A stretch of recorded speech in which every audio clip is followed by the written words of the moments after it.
Retro. Hello there. This is James Arnold Taylor, the voice of Obi-Wan Kenobi, and whenever I'm in this part of the galaxy, I listen to Dennis and Jay on Podcast Stardust. Makes flying a little more tolerable. Don't tell Anakin.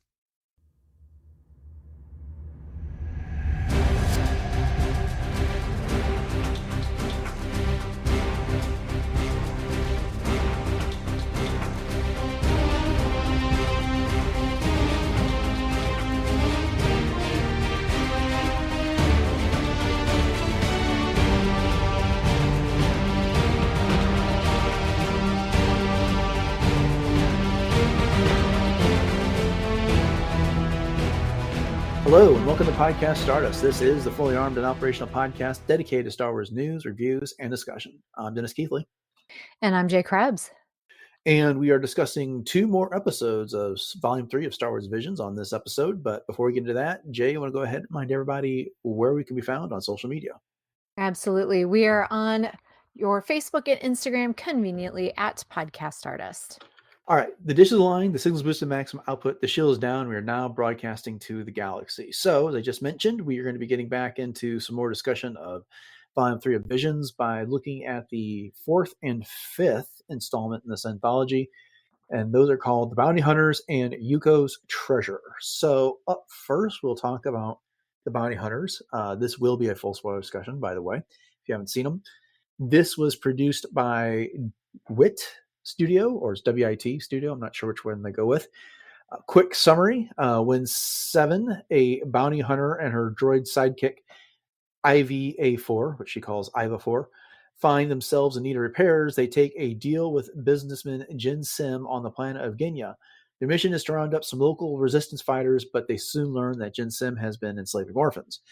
Sevn and IV-A4 put aside a partnership dispute to overthrow Jin Sim, thereby freeing his slaves before going on the run from Sevn's former military unit again.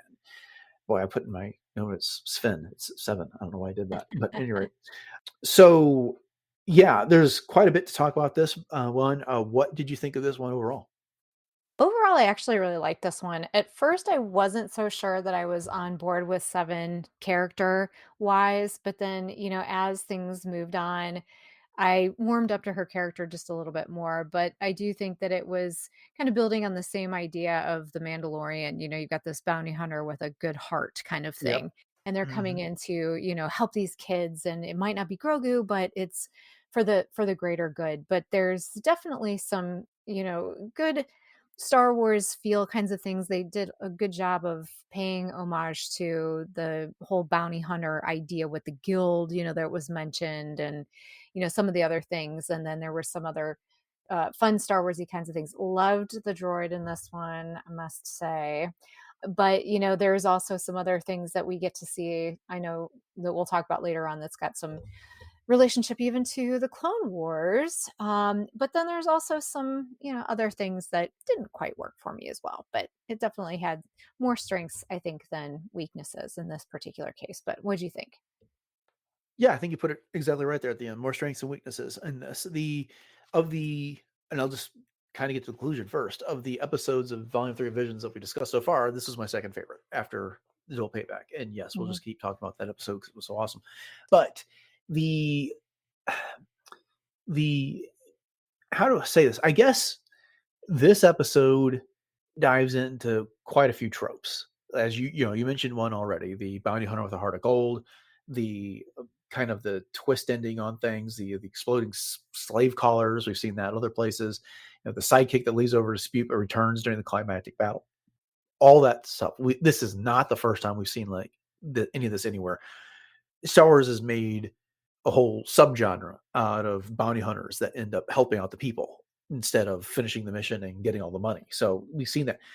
What makes this episode work for me the most is Sevn and IV-A4. Those two. The characters are great in there. Kind of when Sevn talks is dripping with sarcasm and frustration and whatever. Just she's good with a quip, and that I think she's a fantastic character. The animation is like there's two ways to talk about it. One, the ships all look fantastic. They look like they're expertly designed, crafted, whatever. The animation for the characters themselves just seems to be like a step down from that. Hmm. I Hmm. I'm assuming there's just two different designers for that, and that's why that is. But I loved their ship. It looked like it was something that could have come from Mandalore.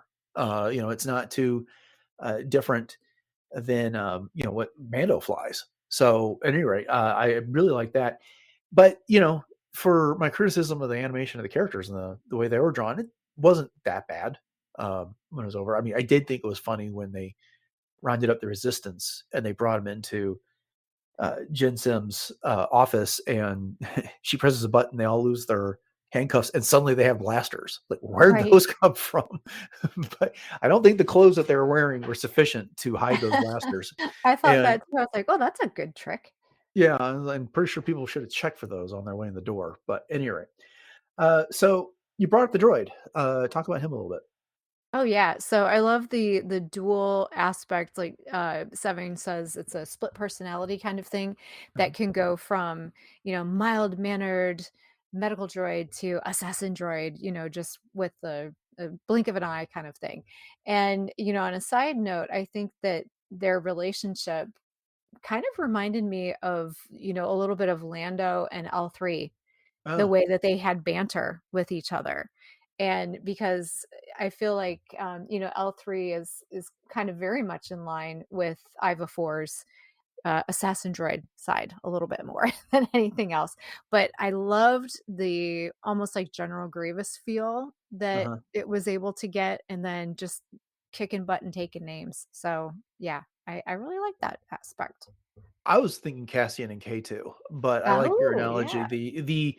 The K2 vibe that I got was the way that in IV-A4's medical droid persona, the way they were making recommendations and just some of the incredulity that he would react to with the way that when that advice or the suggestions were not accepted and like Mhm. there. So I like that. I did kind of like the Doc Ock tentacles that he Oh had yeah. when he was activated to do stuff there, and the alternate face from going from medical droid mode to assassin droid mode was quite something as well. Mhm. Yeah, so I thought the droid was good. I like Seven as well. But then we got the villain, Jen Sim Cambelon, who by day is a mild mannered businessman in resource development, head of Zonus Corporation, but by night is a demented slave owner there. He's rounded up all these kids, and we talked about this, I think, the last time we did Visions, just or actually when we were talking about Revenge of the Sith recently. The villain's not the villain in their own mind. And I kind of think he believes his own nonsense, which is these kids didn't have food, they didn't have shelter. I gave them food, I gave them shelter, I gave them a job, and this like that. Oh, but they have to wear a collar that will blow them up. So, Mhm. you know, okay. Nice of you there. But what'd you think of him? Yeah, he's not all that different from, someone like Watto. I mean, that's just in some ways they think that they're doing these kids a favor, Uh-huh. So he's on the surface, he's claiming to want to like reform and rehabilitate, and like you said, giving them a place to stay. And but when it's, really all at the end of the day, it's child labor and exploitation and propaganda. So Yeah. yeah. Yeah. The difference between Watto and Jensen is that Watto considered Anakin and Shmi slaves, but and I'm not saying this makes it right, but that was part of his culture, that was part of his society, and that's just a thing. And so Mhm. he called it what it was. He wasn't Jen Sim who was trying to call it something else because he knew it was wrong, you know? Mhm. Mhm. And so, I mean, that, like I said, doesn't make it better that Watto was owning slaves, but at least Watto gets a small, tiny bit of respect for not trying to pretend it was something else. Point Uh, taken. Yes, yeah, definitely. in that regard. I did say that. Let's say this: Jin Sim had one really cool mech suit that just happened to be a very large gold-plated droideka. There, Yeah. that was kind of cool to see. And according to StarWars.com, his two big droid bodyguards were inspired by the super battle droids from Revenge of the Okay. Sith. I could see that. Which, yeah, there's a vague resemblance there. They went down so easy, like one shot to the head, and each one of them, boom, they're gone. But Right. yeah, I don't know. This was This was good. I mean, it's a tidy, pretty story. It's not as complex as some of the other ones that came out. And like I said, it really does lean into the tropes, but it does them well. But it really is the characters that make this work. And as you pointed out, the banter between Sevn and IV-A4 is really does a lot for this episode. Definitely. And I, would be remiss if we didn't mention the Clone Wars reference I was talking to with the droid popper. Oh yeah. Nice. I was Well, like, yeah, I see where and you're the going with seismic that. charge. This is the Yeah, that second too. episode of Visions Volume 3 that featured a seismic charge. And I loved it is that, Django just uses one when he's trying to get rid of Obi-Wan Kenobi. He uses two, doesn't think anything about it. And Sevn, she launches one. She's like, "Oh, that thing is so expensive." So expensive. Yeah, I mean, she is counting her pennies here because, and I appreciated that about this character, like where Django may have been the most fearsome bounty hunter in the galaxy. Here she is really just a woman trying to make her way in the galaxy, trying to make ends meet. Mhm. And um, I did think it was funny, Truly. the disagreements that she had with IV-A4 over the assassin protocol about, I told you I'd fix you someday. Yes. That was good. But yeah, I love the point that you brought up on, the frugalness of Seven versus Django because I wonder if Django had a little bit of a bigger pocketbook because of his friends on Camino that were funding his way of making his way in the universe Yeah. as opposed Right, to Seven. right. So yeah, I guess in conclusion for this one, this so far of the four we've discussed, this is my second favorite. I'd give it A Mhm. minus B plus, somewhere in that range there. Yeah, enjoyable. But what do you Yeah. think?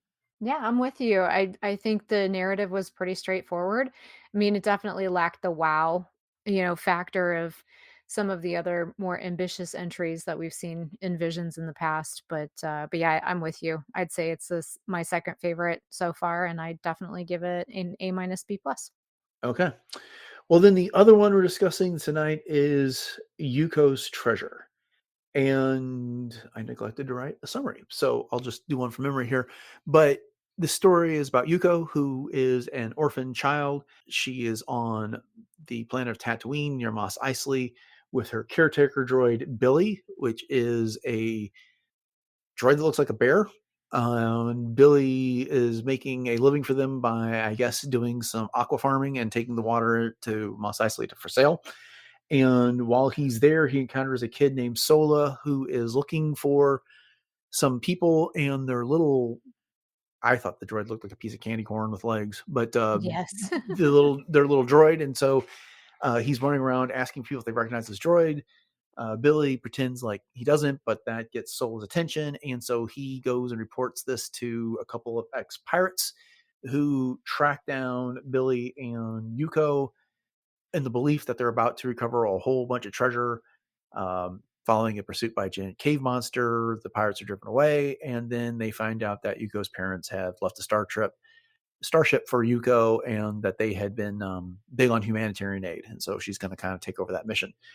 What do you think about this one? Well, this is definitely a very easy entry for the younger viewers. I mean, it reminds me of something right out of a Saturday morning cartoon for youngsters. It's got okay storytelling. I mean, it's definitely got some things that we're familiar with. I mean, it takes place on Tatooine. It's very warm feeling. It's got that whole idea of, found family, but overall it was okay for me. I guess I just would put it that way. It's definitely very predictable, plays it safe, in terms of storytelling. Doesn't give us a whole lot of new things to look at, but I mean it was a nice little heartfelt found family kind of story, I guess is the best way I can sum it up. I don't even want to talk about this one, to be honest. I hate to be that blunt, but I watched it once, Mhm, didn't like it, and then I couldn't make it to the second viewing to do my mhm. notes for this one, which Fair. is probably why I did not end up writing a summary for it. I was turned off by this as soon as I saw a droid bear with a microwave in its stomach. Yeah. Uh, Yeah. in this one here, the look, I don't want to be one of those people that just goes through and does sarcastic comments on there and like this. I'm going to try and be respectful of the thing and just tell you the stuff that does not work, but it's going to be hard. That I did not appreciate. I don't understand this droid at all. It's a giant bear in there, and that just struck me. I'm trying to ease up off of it as after I just heard what you say what you did, which is it's something that would appeal to a younger audience, and perhaps that's true, but it wasn't segregated that way. It's in the middle. It's the middle episode of an anthology collection here, and it wasn't really described as that way. It's just the next entry in this collection. And so I see this character and I'm like, what is this? We don't see anything like this. I mean, why does it have an oven of all things in the middle of its stomach there? Why is it called Billy? I mean, I don't have to have an exact answer, but that just seems cuteness for cuteness sake. Later, Billy gets reprogrammed by, I kid you not, the villain's name is Foxier on Yeah. that. And then basically Billy becomes Darth Billy. It has a black cape on it and a helmet that's controlling it that looks like the top half of Darth Vader's helmet Right. there. And it just kind of waddles around incompetently trying to destroy Yuko and Sona in this case. Not to mention the Twi'lek. The style of the art there, it looked like she had a puppy's nose in it. Mhm. And that bothered me every single time I saw it. And I don't even know what her little other sidekick alien was called there. And not to mention all the little minions. They look like Cubert stuffed in a soda can or something. I didn't get it in this one. It seemed like they were going for a vibe similar to Skeleton Crew in this case, Yeah. and they find a lost starship and her handprint opens it and they're going to go explore the stars and kind of carry on the parents' mission and stuff like that. I can appreciate that, but and even to the point where the pirates get to the vault and there's one coin, which is exactly what John Oh, Wood yeah. found in Yep, Skeleton that's Crew as true. well. And but it's just like I don't I I'm I see what this episode is. Understand the story, but it just is not presented in a way that I really appreciate. No, I think that's totally fair, and I'm with you. I mean, Billy was definitely one of the weaker parts of this, and, it definitely fails to stand out as a part of the what should be with this whole Visions anthology, which again, not to take away from the creators, but this series prides itself on experimentation Mhm. and pushing limits, and this really fell short of that. Yeah. I mean, look, if I'm going to say something nice about this. I thought Mos Eisley looked fantastic. It Mhm. was cool seeing the Jawas. It was cool seeing the cantina. I thought the cantina was done well. I like the seeing a lot of our classic aliens there. There was a Ronto running the streets, although they pulled off almost the exact same trick as they did in the special edition with a speeder startling it as it went by. But yeah, beyond that, I'm just kind of out. I'm out of things that I could talk about that I really appreciated from this one because look, and I realize this is probably going to be someone's favorite episode, and more power to them. And so it annoys me that yes, you can have your opinion and on things that you don't need to completely destroy something because that's just not fun to listen to for someone who does enjoy it. But like I said, I this is the only one I did not get through a second viewing of because I just couldn't. I just couldn't do Mhm. anymore, and I just basically skipped through a few places so that I could write check on something for my notes on this one, and then I finished it. And I don't ever envision myself going back and giving this one another try. It just did not work for me. No, I'm with you. And I do think that if there was a younger viewer, like I said, it's not a bad entry point for a little, but for someone that, as far as this anthology is considered, it's definitely out of place for sure. Yeah. Well, and the other thing is that okay, we've talked about this with some of the other entries in this. Getting back to the whole Billy thing, at least something needs to look like it was inspired by Star Wars, especially when you went out of your way to set this in Mos Eisley there. And they if you go check the episode guide, they talk about how they painstakingly studied Mos Eisley from the special edition to recreate it from this. So they are aware of what the Star Wars aesthetic is. And then they gave us something completely different Hmm. with this bear, and for the life of me, I just don't understand why. And what is fox ear? It looks like something out of Egyptian mythology. It does, yes, yes, I was thinking that exact thing as well. And I I'm glad still you want brought to that. know what that because the two sidekicks are called Gura and Riku. I assumed Gura was a Twi'lek, but I'm not certain that's right. But Riku looks like it is another aquatic species of some sort. Mhm, mhm. Like maybe it's a Pokemon almost, but Oh gosh, yeah. I I I don't know what it's supposed to be. The fact is that, and that's just the thing is like the monster that's in the cave, the six-legged monster that they can't see until they turn around and aim a flashlight directly at it. In that case, why didn't they just use a crate dragon? Mhm, I right. I mean, I don't know why we had to invent another monster for Tatooine. Exactly. No, I'm totally with you on that one. There's yeah, the motivations behind some of the choices and characters and designs were definitely fell quite short of, hitting the mark. Yeah, yeah. I don't know. Is there anything else positive you can say about this one? Because I kind of feel like I've just been way too negative. Well, I think, to end if you wanted to end on a positive note, you did point out the fact they did a great job with Mos Eisley. Mhm. The colors were very warm and striking. It was very easy to follow, I guess you could say that. But yeah, other than that, not a whole lot. Yeah, yeah. I don't Well, easily of the ones we watched, my least favorite. I mean, Mhm, this is a D. I mean, at best. I feel if I'm mhm, being generous there. I'm mhm, sure it worked for someone else and they'll give it a much better grade, but it just no. This is I don't know. It just is I get excited by the prospect of Visions. And, the season 1 had a lot of good stuff and there was a couple I didn't like and then but I really wish they'd ordered these different and did not put the duel at the very beginning because it just set such a hard bar. I don't know if that's impacting.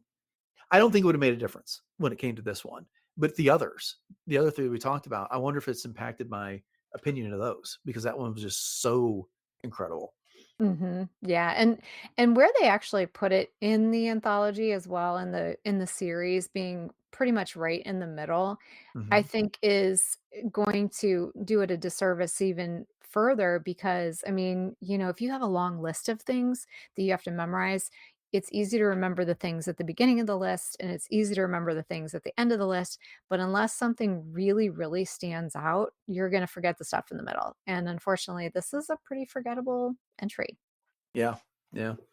All right. Well, I think we beat this one up enough. So we could probably go ahead and conclude.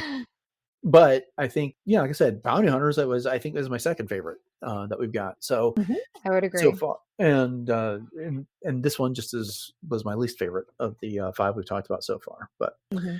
we'll see what happens next time when we talk about the sixth and seventh installments of Volume 3 of Visions. But that's for another day. Thank you all for joining this episode of Podcast Artist and our discussion of these two entries in the Volume 3 of Visions. We hope you've enjoyed the discussion. I apologize. I don't like being that negative, but I want to be honest on this one. If you can get past that, please consider subscribing to the podcast, and you can do that on your podcatcher of choice. And we'd greatly appreciate your ratings and reviews. That does help get the show noticed by others. And if you want to catch more episodes of Podcast Artists, a lot more positive episodes of Podcast Artists beyond what you're likely to find on your podcatcher, head over to retrosat.com. You can find the entire back catalog of shows, all previous 968 episodes, along with some other great podcasts that are on the network, such as Agent Steel Case Files, Animaniacs, Bruise Blasters, Dork Lair, Doomcast, Enjoy Stuff, Love, Death, and Robots Plus, Superhero Suite, and War Trails. Jay, you want to go ahead and remind everybody what our social media contacts are and where else we can found online? Absolutely. So you can drop us a line, hit us up on Facebook or Instagram at Podcast Stardust. And we're also on YouTube as well as YouTube Music. So please let us know what your reactions to these particular episodes of Visions were. And we'd love to hear them. And you can also subscribe to both of those as well. And while you're at it, you can check out all of our Pinterest boards. We have tons of different things for everything Star Wars. So once again, check that out.